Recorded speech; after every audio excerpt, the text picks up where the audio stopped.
ሰላም ቅዱሳን የእግዚአብሔር አብ ፍቅር የጌታ ጸጋ የመንፈስ ቅዱስ አብሮነት ከሁላችሁ ጋር ይሁን። እኔ ወንድማችሁ ፍሬዘር እባላለሁ። ዛሬ ደግሞ የእግዚአብሔርን ቃል አብረን እንከፋፈላለን። የማካፍላችሁ ቃል ምሳሌ ምዕራፍ 3 ከ5 እስከ 6 ያለውን ነው ማለት ነው። ለእግዚአብሔር ክብር እግዚአብሔር ቃሉን ደግሞ እንዲገልጥልን በጸሎት እንጀምራለን። ጌታ አምላካችንና አባታችን እግዚአብሔር ሆይ በጌታ በኢየሱስ ክርስቶስ ስም እናመሰግናለን። ደግሞ ይህንን እግዚአብሔር እድል ስለሰጠህን ፍቃድ ሆኖ እግዚአብሔር አምላክ ያንተን ቃል አንስተን መነጋገር ስለቻለን በኢየሱስ ስም እናከብረሃለን። እግዚአብሔር አንድ ልመና ለምናለሁ። ይህን ቃል የሚሰሙ ሁሉ ይህ ቃል በውስጣቸው መልሕቅ ሆኖ በኢየሱስ ክርስቶስ ስም ይቀመጥ። የቃል ፍቺ ያበራል፣ ሕፃናትንም አስተዋይ ያደርጋል ተብሎ እንደተጻፈ በጌታ በኢየሱስ ስም ቃል በልባችን ላይ ያብራ። ለእኔም ለባሪያ የመናገርን ጥበብ፣ ኃይል፣ ጸጋ በኢየሱስ ስም አፍስስልኝ። ሁሉ ለአንተ ክብር ይገዛ በጌታ በኢየሱስ ክርስቶስ ስም አሜን። ዛሬ የማካፍላችሁ ምሳሌ ምዕራፍ 3 ከ5 እስከ 6 ያለውን ክፍል ነው። የመልእክቴ ርዕስ ጎዳናን የሚያቀና እውነት በሚል የእግዚአብሔርን ቃል አብረን እንከፋፈላለን ማለት ነው። እንደሚታወቀው ማንም ሰው በዚህ ምድር ላይ ሲኖር በነገሩ ሁሉ እንዲቃናለት፣ ነገሩ እንዲከናወንለት ይፈልጋል። ተማሪው በትምህርቱ፣ አገልጋዩ በአገልግሎቱ፣ ሰራተኛው በስራው፣ በየትኛውም እንቅስቃሴ ውስጥ ያለ ሰው ነገሩ የቀናለት የተከናወነለት እንዲሆን ይፈልጋል። ይህን የማይፈልግ ሰው አለ ብዬ አላምንም። መጽሐፍ ቅዱሳችን ስናነብ በጣም ነገራቸው የተቃናላቸው ታላላቅ የእምነት አባቶችን እናገኛለን። ለምሳሌ አንደኛው ዳንኤልን እናገኛለን። ዳንኤል ተማርኮ በግዞት ወደ ባቢሎን ምድር የተወሰደ ሰው ነው። በዛ በባቢሎን ምድር ውስጥ ብዙ መከራ፣ ብዙ ቻሌንጅ፣ ብዙ ግራ መጋባትን ያሳለፈ ሰው ነው። መጽሐፍ ቅዱስ ግን ስለሱ ሲናገር እንደዚህ ይላል። ዳንኤል ምዕራፍ 6:28 ዳንኤልም በዳርዮስ መንግስት በፋርሳዩ በቄሮስ መንግስት ኑሮ ተቃናለት ይላል። እግዚአብሔር ኑሮን አቃናለት ማለት ነው። ምንም እንኳን በችግር እዛ ምድር ቢገባም ተማርኮ ቢገባም እግዚአብሔር ግን በዛ ምድር አከበረው፣ ከፍ ከፍ አደረገው። በነገራችን ላይ ኑሮን የሚያቃና መከናወን የሚሰጥ እግዚአብሔር ነው።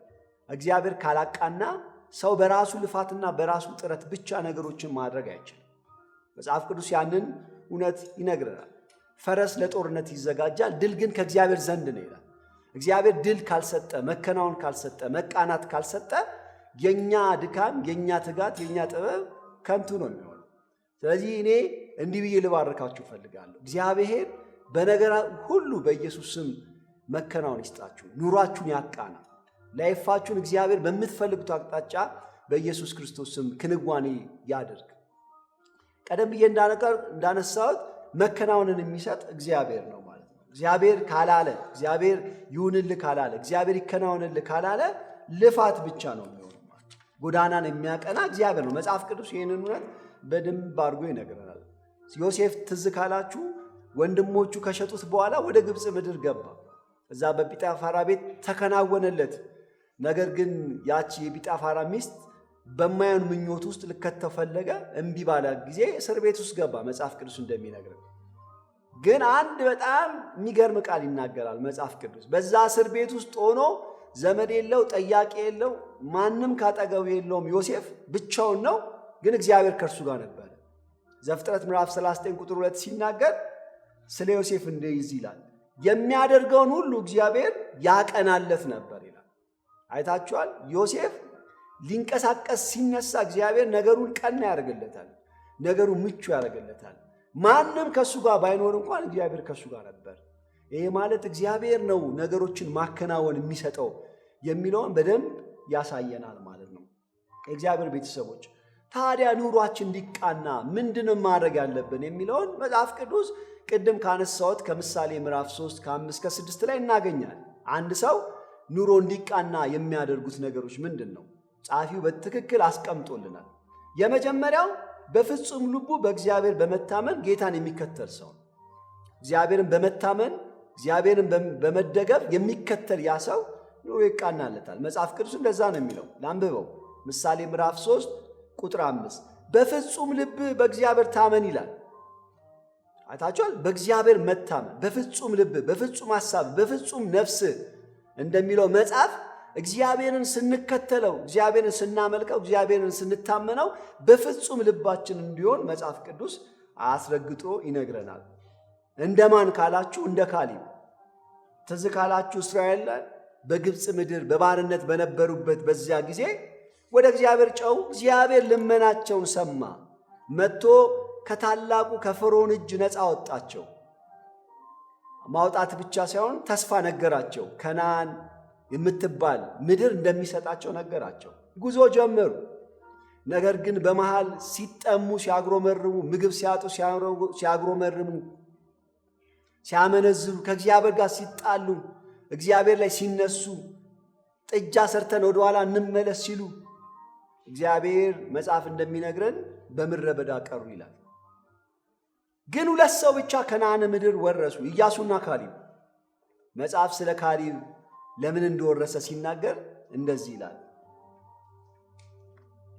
ባሪያዬ ካሌብ ፈጽሞ ተከትሎኛልና እርሱ ይወርሳል አለ እግዚአብሔር። ዘኍልቍ ምዕራፍ 14 ቁጥር 24 ላይ። ዘዳግም 1:36 ላይ ደግሞ እንደዚህ ይላል፣ ከዮፎና ልጅ ከካሌብ በቀር እርሱ ያያታል፣ እግዚአብሔርን ፈጽሞ ተከትሏልና ይላል። አይታችሁ፣ እግዚአብሔርን ፈጽሞ ስለተከተለ እርሱ ነው የሚያየው። መንገዱ የቀናለት እርሱ ብቻ ሆነ ማለት። ኢያሱ በነገራችን ላይ መሪ ስለሆነ ነው የገባው። እርሱም የእምነት ጀግና ነው። ካሌብ ግን ልዩ መንፈስ ነበሩ ይላል መጽሐፍ ቅዱስ። እግዚአብሔርን የማመን፣ ሌላው ሲያጉረመርም አያጉረመርምም፣ ሌላው ሲያመነዝር አያመነዝርም። በእግዚአብሔር ታምኖ በእግዚአብሔር ተደግፎ እግዚአብሔርን ብቻ ተከትሎ ይጓዝ ነበረ።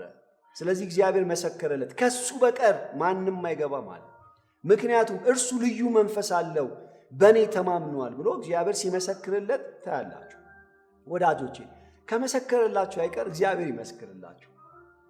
አንደኛው እሱ ነው። ትዝ ይላችኋል ኢሳይያስ ምዕራፍ 38 ቁጥር 3 ላይ ሕዝቅያስ በታመመ ጊዜ ነቢዩ መጥቶ ትሞታለህ አለው። ከዛ ወደ ግድግዳ ዞሮ አንድ ጸሎት ጸለየ። ኢሳይያስ 38:3 አቤቱ በፊትህ በእውነትና በፍጹም ልብ እንዲሄድኩ ደስ የሚያሰኝንም እንዳደረግ ታስብ ዘንድ እለምናለሁ አለ። እግዚአብሔርን እየጠየቀ ነው። ትላንት እኮ አንተን በፍጹም ልቤን የተከተልኩት፣ አንተን ደስ የሚያሰኝ ነገር ሳረግ ነው የከረምኩት። አቤቱ እግዚአብሔር ያለፈውን ዘመኔን አስብልኝና ማረኝ ብሎ አቤቱታ አቀረበ ሕዝቅያስ። ታዲያ መጽሐፍ ሲናገር ታውቃላችሁ፣ ወዲያው እግዚአብሔር ነቢዩን ተመለስ ዕድሜ ጨምሬለታለሁ አለ። እግዚአብሔር በፍጹም ልባቸው የሚከተሉ ሰዎች መንገዳቸው የቀና ይሆናል። እግዚአብሔርን በፍጹም ሐሳባቸው የሚከተሉ ሰዎች ኑሯቸው የተቃና ይሆናል። መጽሐፍ ቅዱስ ይህንን ነው በትክክል የሚነግረን ማለት ነው። የእግዚአብሔር ቤተሰቦች፣ እግዚአብሔር ጎዳናችሁ እንዲያቀናላችሁ ትፈልጋላችሁ? በፍጹም ልባችሁ በእግዚአብሔር ታመኑ፣ ታምናችሁ ተከተሉት። የምታልፉበት መንገድ መራራ ሊሆን ይችላል፣ ግን በእግዚአብሔር ታመኑ። ምድረ በዳ ውስጥ እያላችሁ ሊሆን ይችላል፣ በእግዚአብሔር ታመኑ። ረዳት የምትሉት ማንም ካጠገባችሁ ላይኖር ይችላል፣ በእግዚአብሔር ታመኑ። መጽሐፍ በእርሱ የሚታመኑትን እግዚአብሔር ያውቃልና ይላል። ስለ እግዚአብሔርን የሚታመኑ ሰዎች ሕይወታቸው የቀና ይሆናል። እግዚአብሔር የሚታመኑ ሰዎች መንገዳቸው ክንዋኔ ያገኘዋል። እግዚአብሔር የሚታመኑ ሰዎች በድል ጎዳና ይወጣሉ፣ ይገባሉ። የነ ዳዊትን ሕይወት ስትመለከቱ ዳዊት በሄደበት ቦታ ሁሉ እግዚአብሔር ድልን ሰጠ ይላል። ምክንያት ስትሉ እግዚአብሔር ከእርሱ ጋር ነበረና ይላል። በእግዚአብሔር የሚታመን ልብ ነበረው ዳዊት። እግዚአብሔር ላይ የሚደገፍ ማንነት ነበረው ዳዊት። ስለዚህ አንደኛው ምንድን ነው መንገዳችን እንዲቃና የሚያደርግልን ነገር ካላችሁ በእግዚአብሔር መታመን። መጽሐፍ ቅዱስ እርሱን ነው የሚነግረን። ሁለተኛው እግዚአብሔርን የሚታመኑ ሰዎች ብቻ ሳይሆኑ እግዚአብሔርን የሚደገፉ ሰዎች መንገዳቸውን እንደሚቀና መጽሐፍ ቅዱስ ይነግረናል። ምዕራፍ 3 ቁጥር 5 ላይ ላንብበው። በፍጹም ልብ በእግዚአብሔር ታመን ካለ በኋላ በራስም ማስተዋል አትደገፍ ይላል። የብዙ ሰዎች ችግር እኔን ጨምሮ እኛ ብዙ ጊዜ በራሳችን ችሎታ በራሳችን አቅም ነገሮችን ሰክሰስ እንደምናደርግ እናስባለን። ወደ ፍጻሜ እንደምናመጣ ነገርን ማቃናት እንደምንችል እናስባለን። መጽሐፍ ቅዱስ ግን በፍጹም በራስ አትደገፍ ብሎ ይነግረናል። በራስ ጥበብ፣ በራስ ችሎታ፣ በራስ ልምድ፣ በራስ ብላት አለመደገፍ መጽሐፍ ቅዱሳዊ ነው። በራሳቸው የተደገፉ ሰዎች መንገድ ላይ ቀርተዋል። በራሳቸው ጉልበት ነገርን እንደሚያሸንፉ ያመኑ ሰዎች ተራ ሆነዋል።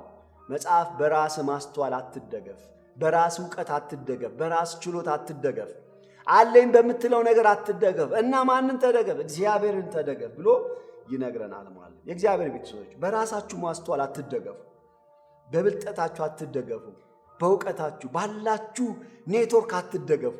ከተደገፋችሁ አይቀር በእግዚአብሔር ተደገፉ። እግዚአብሔር በእርሱ የሚደገፉትን ያውቃል፣ ያከናውንላችኋል። ትዝ ይላችኋል ኢዮርብዓም እግዚአብሔር ከመሬት አነሳው። አንደኛ ነገሥት ምዕራፍ 12 ላይ ነቢዩ አካን መጣና 10 ነገር ላንተ ሰጥቻለሁ አለው። ንጉሥ ትሆናለህ አለው።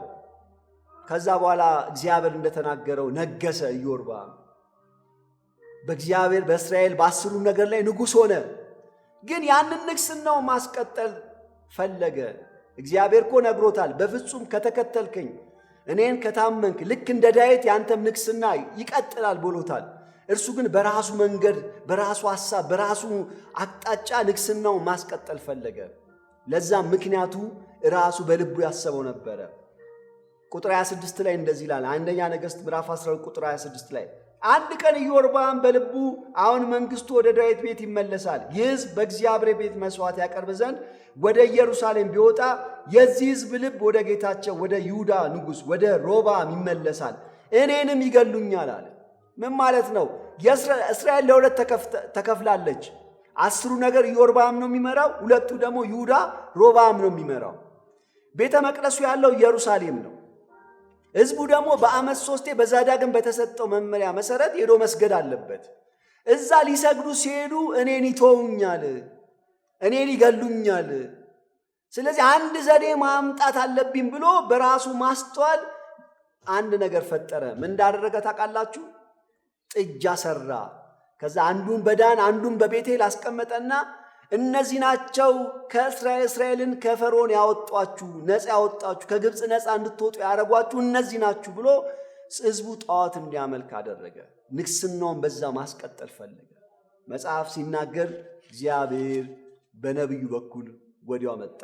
እንደዚህ ያለው አንደኛ ነገሥት ምዕራፍ 14 ቁጥር 10 ላይ እነሆ በኢዮርብዓም ቤት ላይ መከራ አመጣለሁ፣ ከኢዮርብዓም በእስራኤል ዘንድ የታሰረውን የተለቀቀውን ወንድ ሁሉ ቆርጣለሁ፣ ሰው ፋንድያውን እስኪያጠፋ ድረስ እንደሚጠርግ እኔ የኢዮርብዓምን ቤት ፈጽሜ እጠርጋለሁ፣ አጠፋለሁ አለ እግዚአብሔር። በራሱ ማስተዋል ንግሥናው ማስቀጠል ስለፈለገ እግዚአብሔር መጥቶ ተናገረው። ሄዳችሁ መጽሐፍ ቅዱስ ስታነቡ ፍጻሜው ልክ እንደ ትንቢቱ ሆነ ማለት ነው። ስለዚህ ነገር እንዲቃናልን፣ ነገር እንዲከናወንልን፣ የጀመርነው ነገር ወደ ጫፍ እንዲደርስ ከፈለግን በእግዚአብሔር መደገፍ አለብን። እግዚአብሔር በእርሱ በሚደገፉት ደስ ይሏል። መጽሐፍ ቅዱስ እንደዛ ነው የሚነግረን። ኢሳይያስ 26 ቁጥር 3 ላይ ባንተ ታምናለችና ባንተ ለምትደገፍ ነፍስ ፈጽመ በሰላም ተጠብቃታለህ ይላል። እግዚአብሔር ስንደገፈው ደስ ይሏል፣ ስንታመነው ደስ ይሏል። ልባችንን እሱ ላይ ጥለን ነገሮቻችንን ስናከናውን ደስ ይሏል። ብዙ ሰው በዚህ ውስጥ ከመሆን ይልቅ በራሱ ማስተዋል በራሱ ጥበብ መደገፍ ይፈልግና መከናወን አያገኘውም፣ ጥበብ አያገኘውም፣ መንገድ ላይ ይቀራል። ልክ እንደ ኢዮርብዓም ጫፍ ሳይደርስ ሕይወቱ ነገሩ ሁሉ ማል ላይ ይሰናከላል። ወዳጆቼ አንድ ምክር ልምከራችሁ፣ በእግዚአብሔር መደገፍ ይሁንላችሁ። እርሱ እውነተኛ መደገፊያ ነው። ሸምበቆ አይደለም፣ ተሰብሮ አያወጋም። ከተደገፉበት አስተማማኝ ነው። እግዚአብሔር በዚህ መንፈስ ይባርከን። ሶስተኛውን ላንሳና ልጨርስ። ሶስተኛው እግዚአብሔር የሚያቀናለት ነገሩ የሚከናወንለት ወደ መቅናት የሚመጣለት ሰው ምን አይነት ነው ካላችሁ፣ እግዚአብሔርን በመንገዱ ሁሉ የሚያውቅ። ምሳሌ 3:5-6 እንደዚህ ይላል፣ በፍጹም ልብ በእግዚአብሔር ታመን፣ በራስ ማስተዋል አትደገፍ ይልና በመንገድ ሁሉ እርሱ ነው እወቅ ይላል። አያችሁ፣ ከዛ መንገድ ሁሉ ይቀናላል፣ ይከናወንላል ይላል። በመንገድ ሁሉ ማንን? እርሱን እወቅ ይላል። ምን ማለት ነው? እርሱን ማወቅ፣ እግዚአብሔርን ማስታወስ፣ በእግዚአብሔር ፍቃድ ውስጥ መኖር፣ እግዚአብሔርን ማስቀደም ነው። እግዚአብሔርን ማወቅ አንድ ነገር ከመጀመራችን በፊት እግዚአብሔር እንዲቀድም መጸለይ፣ በእግዚአብሔር ፊት መሪነት እኛ ከእርሱ ኋላ በመከተል መሄድ ነው። እግዚአብሔርን ማሰብ፣ እግዚአብሔርን ማወቅ።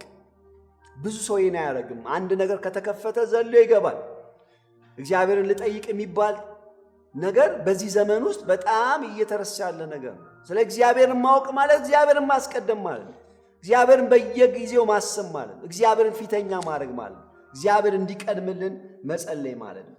ንጉሥ ዳዊት ልጁ ሰለሞንን ልክ ሊያነግሰው ሲል አንድ ምክር መከረው። አንደኛ ዜና ምዕራፍ 28 ቁጥር 9 ላይ አንተ ልጄ ሰለሞን ሆይ እግዚአብሔር ልብ ሁሉ ይመረምራልና የነፍስንም ሐሳብ ሁሉ ያውቃልና የአባትን አምላክ እወቅ፣ በፍጹም ልብና በፍጹም ነፍስና በፍጹም ልብና በፍጹም ነፍስ ፍቃድም አምልከው፣ ስትፈልገው ታገኘዋለህ፣ ብትተው ግን ለዘላለም ይጥልሃል።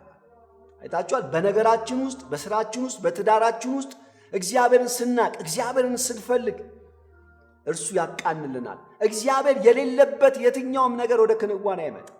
የቤታችን ውበት ያለው እግዚአብሔር ሲኖር ነው። ነገራችን ወደ ሰክሰስ የሚመጡት እግዚአብሔር ሲኖር ነው። እግዚአብሔርን የሚያስቀድም ሕይወት፣ እግዚአብሔርን የማወቅ ሕይወት፣ በእግዚአብሔር ሕይወት የመደገፍ ሕይወት ያስፈልገናል። ስለዚህ ወዳጆቼ ምክሬ አንድ ነው። በመንገዳችሁ እግዚአብሔርን አስቀድሙ። በፍጹም ልባችሁ ተከተሉት። በራሳችሁ ማስተዋል አትደገፉ። ደግሜ ምሳሌ ምዕራፍ 3:5 ሙሉ ላንብብና ልጨርስ። እንደዚህ ይላል፣ በፍጹም ልብ በእግዚአብሔር ታመን፣ በራስህ ማስተዋል አትደገፍ፣ በመንገድ ሁሉ እርሱን ወቅ፣ እርሱም ጎዳናን ያቀናልሃል። በፍጹም ልብ በራስህ በእግዚአብሔር ታመን፣ በራስህ ማስተዋል አትደገፍ፣ በመንገድ ሁሉ እርሱን ወቅ፣ እርሱ ጎዳናን ያቀናልሃል ይላል። እግዚአብሔር ጎዳናችሁን ያቅና። እግዚአብሔር የጀመራችሁትን ሥራ ወደ ክንዋኔ ያምጣላችሁ። ግን በእግዚአብሔር ታመኑ፣ በእግዚአብሔር ተደገፉ። እርሱ ብቻ ሳይሆን ልባችሁን በእግዚአብሔር ጣሉ። በመንገዳችሁ ሁሉ እርሱን እወቁ። እርሱን ማሰብ፣ እሱን ማወቅ፣ ለእሱ መኖር ይሆንላችሁ። ጌታ ኢየሱስ ክርስቶስ ዘመናችሁን ይባርክ። እንጸልያለን። ጌታ አምላክ እግዚአብሔር ሆይ በጌታ በኢየሱስ ስም እናመሰግናለን። ይሄ ቃል እውነት ነው። በዚህ ቃል ውስጥ ኖረው አባትና አምላክ ሆይ መንገዳቸው የተቃና ብዙሃን ናቸው። ጌታ አባትና አምላክ ሆይ ይህን ቃል በትክክል እግዚአብሔር ሕይወታቸው ላይ መንዝረው ክንዋኔ መቃናት ያገኛቸው ብዙ ናቸው። እኔም ባሪያ ይህንንም እግዚአብሔር አምላክ መልእክት የሚሰሙ ሁሉ በአንተ እግዚአብሔር አምላክ እንዲደገፉ፣ እንዲታመኑ፣ አንተን በመንገዳቸው ሁሉ እንዲያውቁ በኢየሱስ ስም እኔ ጸልያለሁ። ያኔ ኑሯችን ይቃናል። ላይፋችን እግዚአብሔር አምላክ መስመር ይይዛል። አንተ ባለበት ቦታ ሁሉ ድል አለ። መጽሐፍ እንደሚናገር ዳዊት እግዚአብሔር ድል ሰጠው ይላል። እግዚአብሔር ከእርሱ ጋር ነበረና እንደሚል ከእኛ ጋር እንድትሆን እንድትረዳን ይህ ቃል መልሕቅ ሆኖ በልባችን እንዲቀመጥ በኢየሱስ ስም እኔ ጸልያለሁ። እግዚአብሔር አምላክ ስለ ላክልን ስለዚህ ቃል ስም ይባረክ። ሁሉ ለአንተ ክብር ይገዛ። በጌታ በኢየሱስ ክርስቶስ ስም አሜን። ጌታ ኢየሱስ ዘመናችሁን ሕይወታችሁን ይባርክ። ተባረኩ።